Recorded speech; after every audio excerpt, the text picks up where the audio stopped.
Welcome, doctors, to our series on cognitive behavioral therapy, or CBT. In this session, we'll explore what CBT is, how it works, and how you can explain it to your patients in a clear and helpful way. So, what exactly is CBT? It's a type of talking therapy that helps individuals manage their problems by changing the way they think and behave. CBT is based on the idea that our thoughts, feelings, physical sensations, and actions are all interconnected. This interconnectedness is key because it explains how negative thoughts and behaviors can trap people in a vicious cycle. Breaking this cycle can significantly improve a person's emotional well-being. You might say to your patients, CBT helps you see how your thoughts and actions are linked, and how changing one can positively impact the other. Now, let's move on to how CBT helps in treating depression. CBT focuses on the present. It addresses the issues that are happening right now, rather than delving deeply into the past. It's goal-oriented and structured, with specific objectives set during therapy. You could say to patients, together, we'll set clear goals and work towards them in each session. One of the core strengths of CBT is its emphasis on self-help. It teaches patients practical strategies to manage their thoughts and behaviors. And finally, CBT is evidence-based, meaning research has consistently shown its effectiveness in treating depression. You might reassure a patient by saying, CBT is a well-researched and effective therapy for many people experiencing depression. Next, let's discuss the cognitive component of CBT. This aspect focuses on identifying negative thought patterns, which are often automatic and contribute to depression. You'll work with the patient to challenge these unhelpful beliefs, asking questions like, is there evidence for this thought? Or, could there be an alternative perspective? By helping patients evaluate these thoughts, we encourage a healthier, more balanced way of thinking. The behavioral component of CBT is equally important.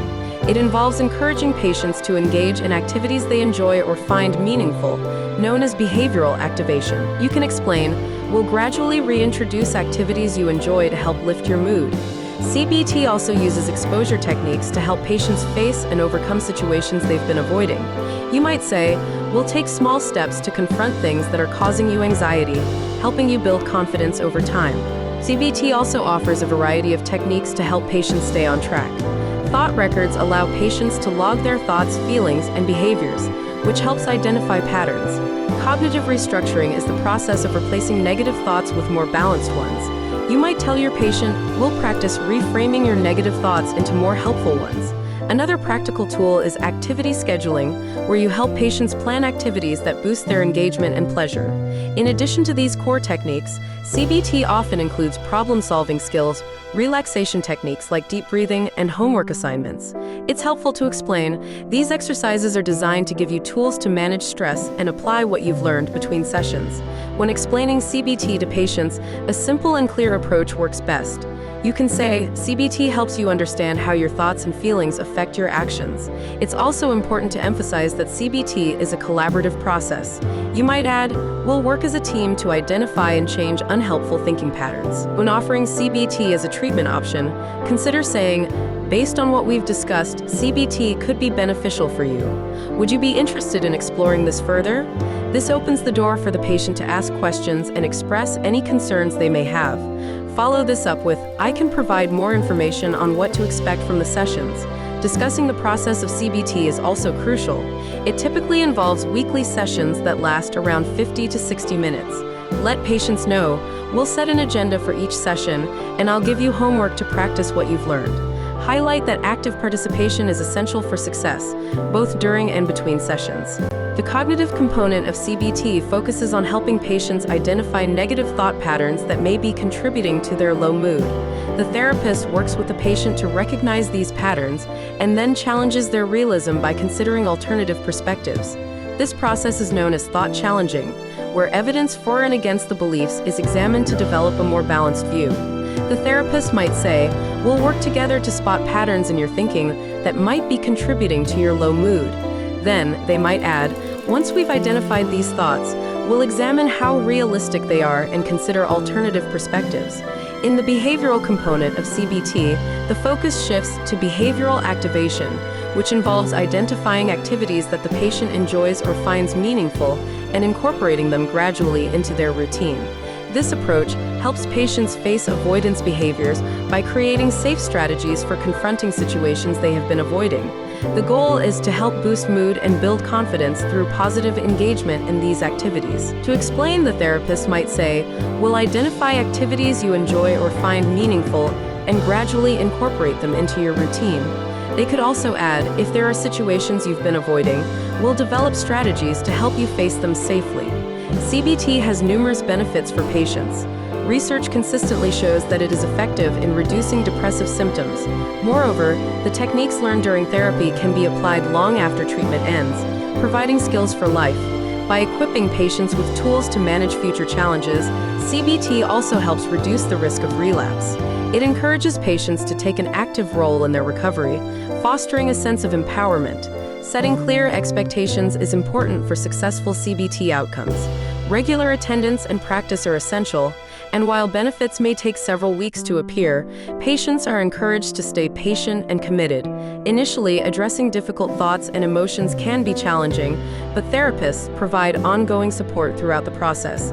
They might reassure the patient by saying, "I'll be here to support you through the process." When addressing common questions, therapists often encounter concerns about sharing personal thoughts.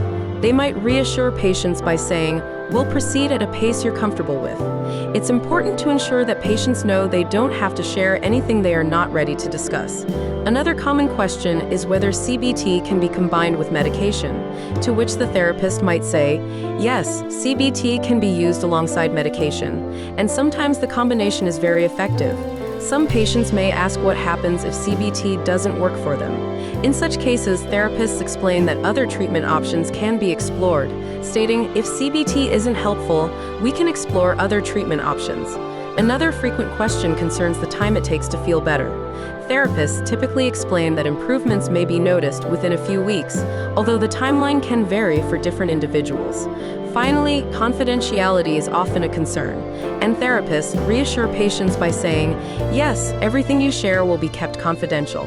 If the patient decides that CBT is a suitable treatment, the therapist can refer them to a qualified CBT therapist within the service. In some cases, self-referral options may also be available, allowing patients to directly access local psychological services. The therapist might say, "I can refer you to a qualified CBT therapist within our service," or, "In some areas, you can refer yourself directly to local psychological services." It's also common to arrange follow-up appointments to discuss the patient's progress with therapy. To further support patients, therapists often provide additional resources, such as educational materials and links to support services.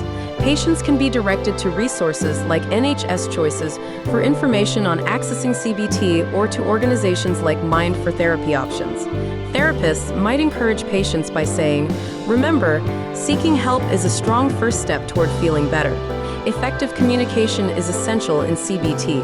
Therapists aim to tailor explanations to match the patient's level of understanding and encourage them to ask questions to clarify any uncertainties. Creating a supportive, non-judgmental environment is key, where patients feel comfortable sharing their feelings and perspectives. Therapists ensure that empathy and respect are at the core of every interaction, acknowledging the patient's experiences and emotions. Thank you for attending this session on cognitive behavioral therapy. We hope it provided valuable insights, and we look forward to supporting you on your journey. Please like and subscribe to TuringMedSchool. Good luck with your preparation.